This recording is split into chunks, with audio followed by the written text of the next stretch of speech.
Hello, welcome to the Texas A&M AgriLife Extension, Harris County Office, Insurance for Seniors webinar. I am Cindy George, a Master's in Public Health student at the University of Texas Health Science Center in Houston. Today, we have a guest to talk about life insurance. Our guest today is Camille Hicks of the C. Hicks Agency, based in Houston. We're also joined by our Texas A&M staff guests, Dr. Sonia Stewart Davis, the Harris County Family and Community Health Agent, and Ms. Carrie Calloway, the Community Engagement Coordinator in Dr. Davis's office. So let's get started. We're going to talk today about life insurance basics. And our audience is our elders, our caregivers, and the people who handle their business. Welcome, Camille. Hi, thank you for having me. Thank you for being with us. So for this conversation, the first thing I'd like you to tell us about is, what is life insurance? So life insurance at its basic form is just protecting your life, which to me is the most important thing. We protect everything else, right? Our cell phones, our computers, we have auto insurance, home insurance, but often we don't protect what's most important, which is us and the people who care about us. So life insurance protects you when something happens. We're all going to leave here one day, and when that does happen, it gives you money and insurance for your family and those that you love, and it does so much more. But that's what life insurance is at the basic level. So there are two big categories for life insurance. One is permanent life insurance that many people know as whole life insurance, and the other one is term life insurance. So can you walk us through what each of those life insurance types entail, and then define them and tell us a little bit about each kind? Yes, so there's two different kinds. A lot of times people will say term insurance and whole life insurance, but there's actually several different forms of permanent insurance. So it's really term insurance and permanent insurance. And there's different types of insurance that fall under both categories. So I always explain to my clients the easiest way to really think about term versus permanent is to think about it in terms of real estate and asset. So when you rent an apartment or you rent something, you have it for a certain amount of time for that contract period. So that's how term insurance is. Typically, you get term insurance for 10, 20, or 30 years. Now, there's a lot of different variations of term insurance, but those are the basic ones. Then there's permanent insurance, which stays with you your whole life. You move in, you keep it, you build equity, and it's yours until you decide something different, right? So term lasts for a certain amount of time, and permanent lasts, I hate to use the word forever, because there are different forms of permanent insurance, but permanent can allow you to have life insurance for your entire life. So let's dig a little bit deeper into whole and term. Talk about some of the different types of whole life insurance or permanent life insurance. Yeah, no. So there's a couple different. So sorry, that was my phone ringing. Hopefully, I don't know if you can hear that or not. So there are different types of permanent insurance. So there's whole life, which is very, very common. You hear a lot of people do whole life. There's index universal life. There's also what you call like your guaranteed life insurance, which is typically when you get older, you have health issues. And then there's a fixed. Well, you have all of the index universal life as fixed products in the life insurance world. So really, you're looking at whole life, IUL, index universal life, and then your final expense insurance, which falls under whole life most of the time. Okay, and tell us the differences, if you can, between those three types of permanent life insurance. So the difference is the premium stays the same, and the death benefit, death benefit can increase depending on how you set up a life policy. But with whole life, you have a guaranteed premium and a guaranteed outcome. And I really want to stress the word guaranteed, because that's what makes a difference between whole and, say, an index universal life policy. So the difference there is that it's not guaranteed. It can go up and down. It's attached to the stock market. There are pros and cons, and you can use them for different things, different reasons, that you would use an IUL, index universal life, versus a whole life policy. But at the end of the day, the biggest difference that I really want to stress is that a whole life has guaranteed premiums and guaranteed coverage, and an index universal life, it can change based on the policy and the stock market as well. Okay, and then talk to us about the different kinds of term life insurance. So there's actually, people think there's this like 10, 20, 30-year term insurance, but there's term insurance that can protect your mortgage. There's decreasing term insurance that decreases over time. There's also something called return of premium term insurance, which at the end of your term, you get all of your money back for paying the premiums. So there's a couple of different types of term insurance based on your needs. And one of the things I always tell my clients is that there's no one size fits all. So if you ever hear somebody tell you that you should get this, or you only should do term, or you only should do permanent, you really have to proceed with caution, because it's really based on your needs, based on where you are in life, what you need, what your assets are, who's important to you, what's important to you. That helps you determine whether you want or need term insurance versus permanent insurance. And I get this question all the time. Can you have both? Absolutely. You can absolutely have both. And you can have more than one policy as well. So I would like everybody to keep that in mind. And if you have more than one policy, that means you have more than one premium. That is correct. Okay. However, I do have some policies that we actually can, it's a combination of term and whole life or permanent insurance. And it's one premium, but you have two benefits within the policy. So there's all kinds of things you can do. I always like to say I design policies to fit your needs. And is that called a structured life insurance? A policy? Not necessarily, just because it has the two. Structured life insurance is really just, it's structured based on your needs and looking towards the future cost and future face value, versus just getting a plain saying I'm going to get term insurance for 10 years. Okay. And so there are pros and cons to every type of life insurance, and they're different based on the individual or the family's needs. Yes. So, okay, so let's talk about cost, because later on in our next episode, we're going to talk through some scenarios about what's best for a certain kind of person or a family or a circumstance, situation, condition, that kind of thing. Let's talk about cost. When a person comes in and says they want to talk to you about life insurance, where do you start off? Because what you can afford has a lot to do with what kind of policy you can have. So talk to us a bit about cost. It does for me as an advisor, as a life insurance agent, broker. I really work for my clients. And so sometimes people just purchase blindly, like, okay, I'm just going to get, 500,000 seems to be a number that comes up a lot. I need $500,000 of coverage, or I need $1 million coverage. Or some people say I need 20,000 because I want to make sure I have enough for burial. So you have to really think about what that number is instead of just throwing a number out. And also, more importantly, like you just mentioned, the cost of it and what is actually affordable for you and for your budget and your life. So just because you want to have 500,000 doesn't mean that's what you can afford today.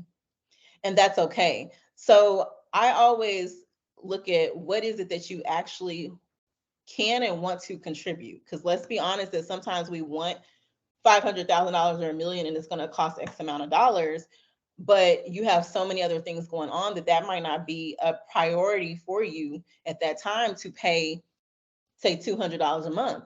We can still get you adequate coverage for less. So it's very important to be honest with yourself and honest with your advisor, your agent, because it's such an important coverage that it's not one of those coverages that you want to have to cancel because the premium is too high for you because you're starting all over at a older age. So I will often back into the policies for my clients, meaning let's look at your budget and tell me what's important in the budget and also what's comfortable in your budget. And then let's back into the policy and see how much life insurance can you get for that premium. So that's often a way that I use to strategize with my clients for life insurance, because you can always get more later, and you can always change your structure, structure and your strategy. But it's very important that you look at the premium, and do what's in your budget, even if it's a small amount of life insurance. And you touched on this, but age is one of the main determining factors on your cost for X amount of coverage. So can you talk a little bit about how age, because this is insurance for seniors, many people watching this will be 50 plus, 60 plus, 70 plus. Can you talk about at those ages how being a senior or elder would affect your cost if you're just starting and you want to buy a brand new policy? Yeah, so if you're just starting, I say it's never too late. So a lot of people think that because they're a certain age that they really even shouldn't start. It's okay to start where you are, even if it's a smaller amount. So age does greatly impact the premiums. So as we get older, as we get over 50, 60, really 60 is where it starts to really change. And it can make a really big difference. And even the amount of coverage that you can get for the price, it changes drastically as we get older. So literally every day counts in life insurance as far as age goes. And they look at your age when you're doing a life insurance application within 6 months of your birthday. So some people wait and they're thinking, okay, I don't turn 70 until August. I'm gonna get it before I turn 70. Well, even if you apply today on July 10th, you're gonna be paying the premium for if you were the year older for Because August. this is already your birth year. Right. You made it to birth year. And you're within 6 months of your birthday. I see. So that's important to remember. So every day counts, and every year your premium does go up for life insurance. So it's something to consider along with health. Those are the two major factors that really play a role, is the age and health. So no matter your age and no matter your health, I don't want anybody to be discouraged from applying, because there's a lot of policies for a lot of different ages and health situations. But you have to start today. You can't wait, because it does make a difference. Are there any particular health conditions? I'm thinking about someone who is smoking. For a lot of health insurance policies will ask and add to your premium. And also certain health conditions. Say you have a chronic condition like diabetes, or you have had cancer.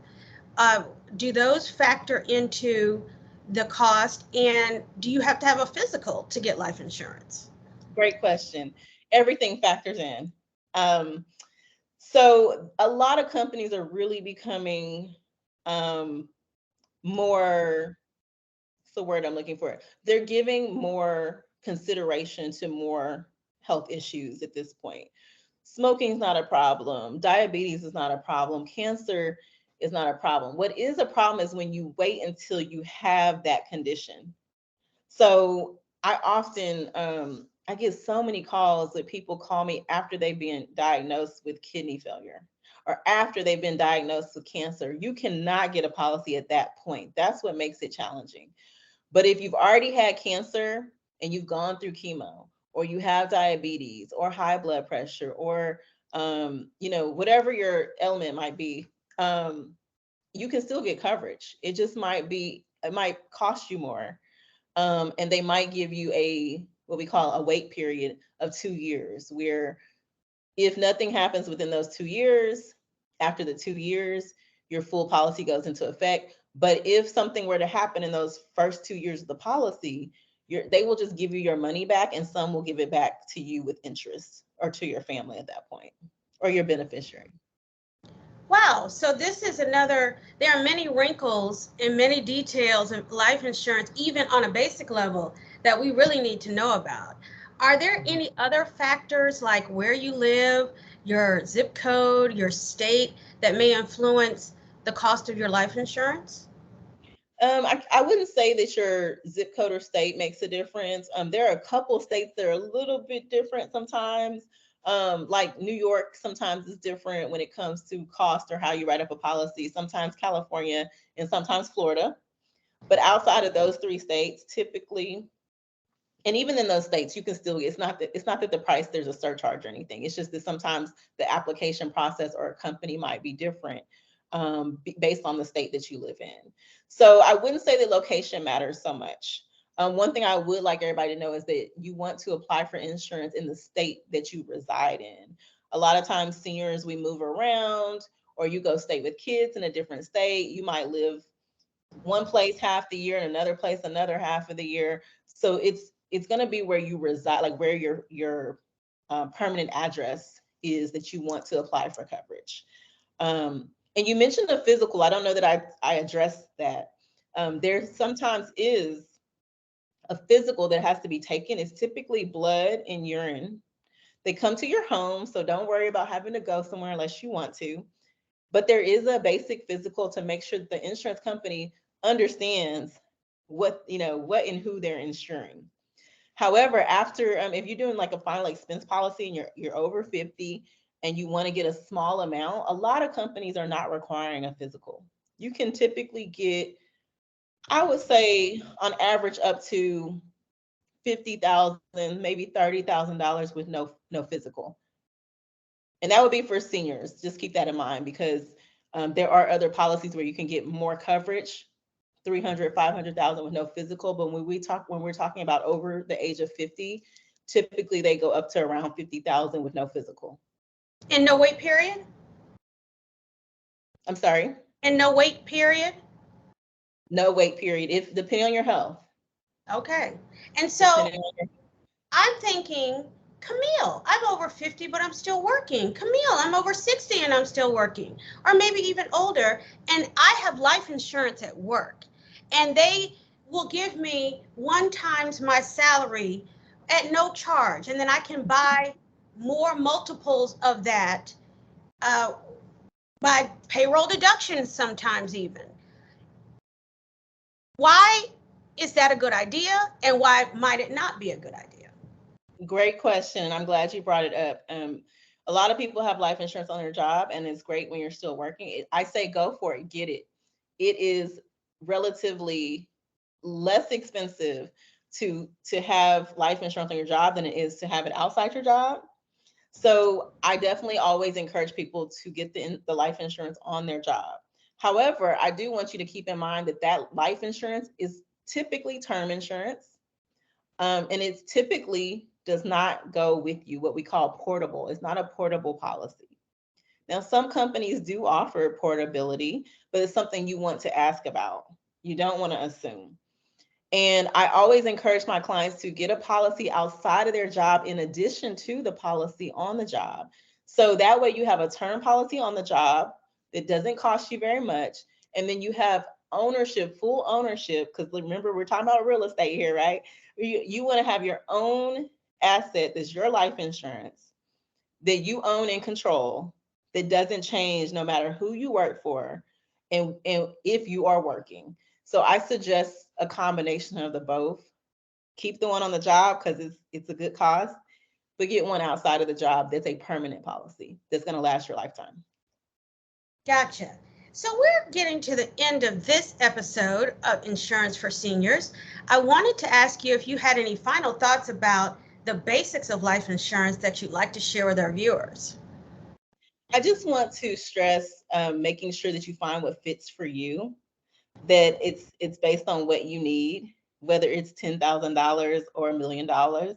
You want to focus on what you need. And then I want to stress the importance of not waiting. I really get so many calls from people's loved ones where they just they're in the hospital and they're calling me when they're going into the hospital to have surgery or have a foot amputated or go into dialysis. And that's, I hate to say, it's just too late.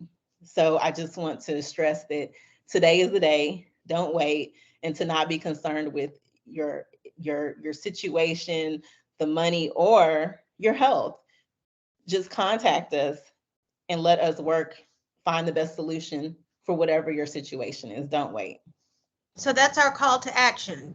Pay attention, get the information you need, ask the questions, and then purchase your policy or add to your policy at work or whatever you need to do. But take action certainly is the call. So Camille Hicks of the C. Hicks Agency, how do our viewers reach you? So you can find me online. You can Google C. Hicks Agency and I come up, or I can give you the number, which is 281-549-5264. That is our office number. We are very accessible. So anybody who's watching this, most likely you're on the internet and you have a computer. So just log on to Google, log in to your computer, go to Google and put in C. Hicks Agency. And we are on social media, phone, text, email, and we have a website, chicksinsurance.com. Thank you so much. We'll see you next time on our second episode of Life Insurance for Seniors. Thank you everyone so much. Thank you for having me.